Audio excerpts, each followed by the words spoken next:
Good evening, my fellow Americans. We're facing an inflection point in history, one of those moments where the decisions we make today are going to determine the future for decades to come. That's what I'd like to talk with you about tonight. Early this morning, I returned from Israel. They tell me I'm the first American president to travel there during the war. I met with the Prime Minister and members of his cabinet. And most movingly, I met with Israelis who had personally lived through horrific horror of the attack by Hamas on the 7th of October. More than 1,300 people slaughtered in Israel, including at least 32 American citizens. Scores of innocents, from infants to the elderly grandparents, Israelis, Americans taken hostage. As I told the families of Americans being held captive by Hamas, we're pursuing every avenue to bring their loved ones home. As president, there is no higher priority for me than the safety of Americans held hostage. The terrorist group Hamas unleashed pure, unadulterated evil in the world. But sadly, the Jewish people know perhaps better than anyone that there is no limit to the depravity of people when they want to inflict pain on others. In Israel, I saw people who were strong, determined, resilient, and also angry, in shock and in deep, deep pain. I also spoke with President Abbas, the Palestinian Authority, and reiterated that the United States remains committed to the Palestinian people's right to dignity and to self-determination. The actions of Hamas terrorists don't take that right away. Like so many other, I'm heartbroken by the tragic loss of Palestinian life, including the explosion at the hospital in Gaza, which was not done by the Israelis. We mourn every innocent life lost. We can't ignore the humanity of innocent Palestinians who only want to live in peace and have an opportunity. The assault on Israel echoes nearly 20 months of war, tragedy, and brutality inflicted on the people of Ukraine, people that were very badly hurt since Putin launched his all-out invasion. We've not forgotten the mass graves, the bodies found bearing signs of torture, rape used as a weapon by the Russians, and thousands of Ukrainian children forcibly taken into Russia, stolen from their parents. It's sick. Hamas and Putin represent different threats, but they share this in common. They both want to completely annihilate a neighboring democracy, completely annihilate it. Hamas' stated purpose for existing is the destruction of the state of Israel and the murder of Jewish people. Hamas does not represent the Palestinian people. Hamas uses Palestinian civilians as human shields, and innocent Palestinian families are suffering greatly because of them. Meanwhile, Putin denies Ukraine has or ever had real statehood. He claims the Soviet Union created Ukraine. And just 2 weeks ago, he told the world that if the United States and our allies withdraw, and if the United States withdraw, our allies will as well, military support for Ukraine would have, quote, a week left to live, but we're not withdrawing. I know these conflicts can seem far away, and it's natural to ask, why does this matter to America?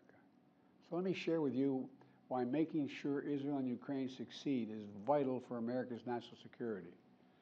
History has taught us that when terrorists don't pay a price for their terror, when dictators don't pay a price for their aggression, they cause more chaos and death and more destruction.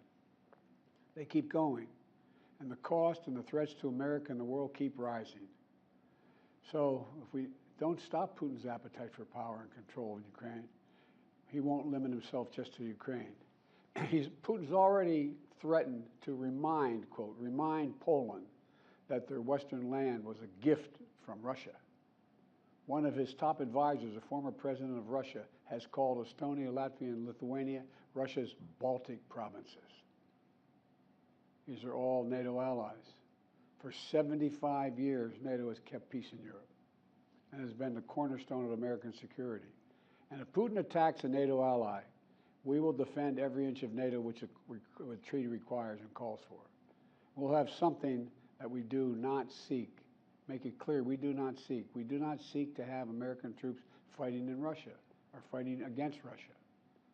Beyond Europe, we know that our allies, and maybe most importantly our adversaries and competitors, are watching. They're watching our response in Ukraine as well. And if we walk away and let Putin erase Ukraine's independence, would-be aggressors around the world would be emboldened to try the same. The risk of conflict and chaos could spread in other parts of the world, in the Indo-Pacific, in the Middle East, especially in the Middle East. Iran is supporting Russia in Ukraine, and it's supporting Hamas and other terrorist groups in the region, and will continue to hold them accountable, I might add. The United States and our partners across the region are working to build a better future for the Middle East, one where the Middle East is more stable, better connected to its neighbors, and through innovative projects like the India-Middle East-Europe Rail Corridor that I announced this year at the summit of the world's biggest economies. More predictable markets, more employment, less rage, less grievances, less war when connected. It benefits the people who would benefit the people of the Middle East and would benefit us. American leadership is what holds the world together. American alliances are what keep us, America, safe. American values are what make us a partner that other nations want to work with. To put all that at risk, if we walk away from Ukraine, if we turn our backs on Israel, it's just not worth it. That's why tomorrow I'm going to send to Congress an urgent budget request to fund America's national security needs, to support our critical partners, including Israel and Ukraine. It's a smart investment that's going to pay dividends for American security for generations. Help us keep American troops out of harm's way. Help us build a world that is safer, more peaceful, more prosperous for our children and grandchildren. In Israel, we must make sure that they have what they need to protect their people today and always.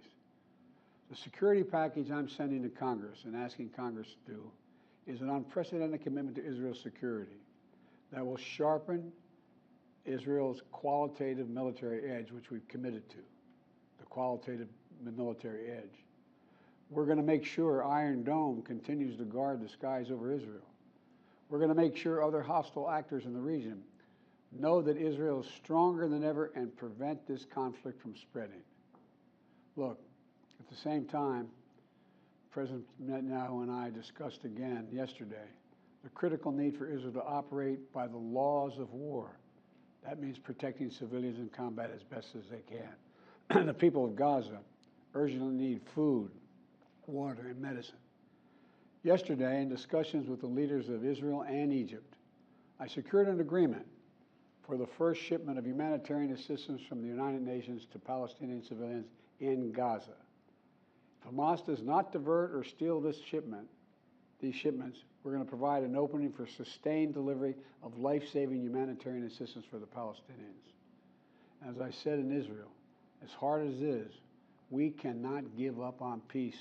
We cannot give up on a two-state solution. Israel and Palestinians equally deserve to live in safety, dignity, and peace. You know, and here at home, we have to be honest with ourselves. In recent years, too much hate has given too much oxygen, fueling racism, the rise of anti-Semitism, and Islamophobia, right here in America.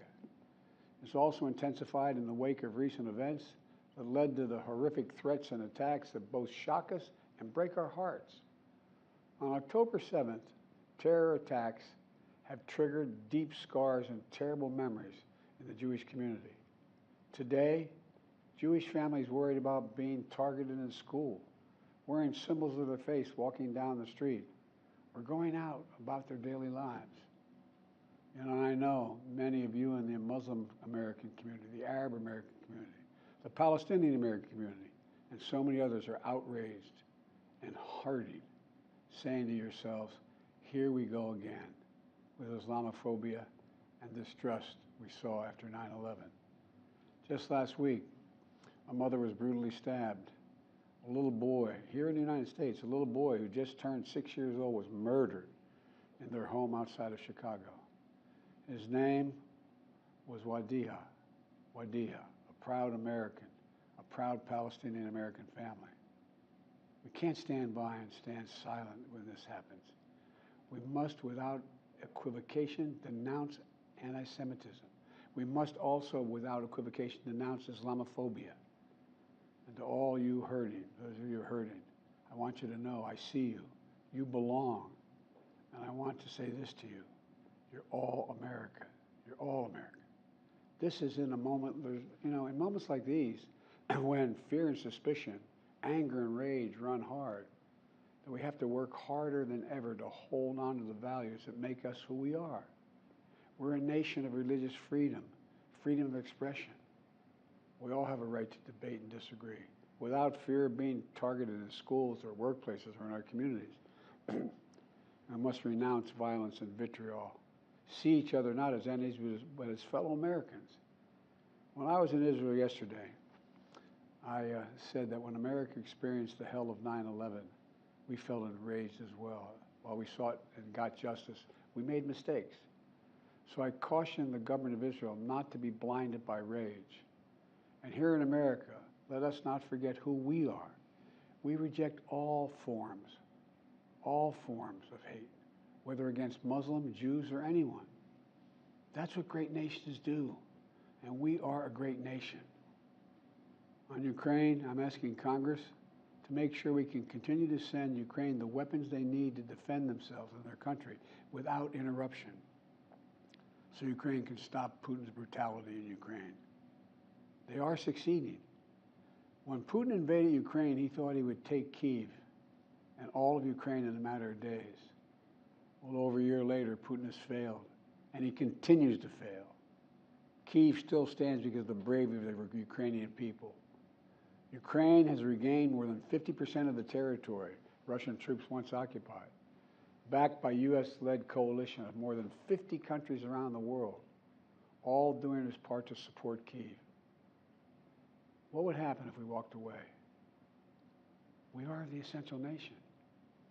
Meanwhile, Putin has turned to Iran and North Korea to buy attack drones and ammunition to terrorize Ukrainian cities and people. From the outset, I've said, I will not send American troops to fight in Ukraine. All Ukraine is asking for is help, for the weapons, munitions, the capacity, the capability to push invading Russian forces off their land, and the air defense system to shoot down Russian missiles before they destroy Ukrainian cities. Let me be clear about something. We send Ukrainian equipment sitting in our stockpiles. And when we use the money allocated by Congress, we use it to replenish our own stores, our own stockpiles with new equipment. Equipment that defends America and is made in America. Patriot missiles for air defense batteries, made in Arizona. Artillery shells manufactured in 12 states across the country, in Pennsylvania, Ohio, Texas, and so much more. You know, just as in World War II, today patriotic American workers are building the arsenal of democracy and serving the cause of freedom. Let me close with this. Earlier this year, I boarded Air Force One for a secret flight to Poland. There I boarded a train with blacked out windows for a 10-hour ride each way to Kyiv, to stand with the people of Ukraine ahead of the one-year anniversary of their brave fight against Putin. I'm told I was the first American to enter a war zone not controlled by the United States military since President Lincoln. With me was just a small group of security personnel and a few advisors. But when I exited that train and met Zelensky, President Zelensky, I didn't feel alone.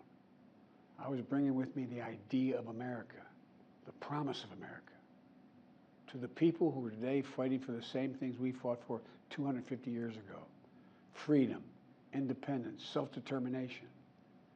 And as I walked through Kyiv with President Zelensky, with air raid sirens sounding in the distance, I felt something I've always believed, more strongly than ever before.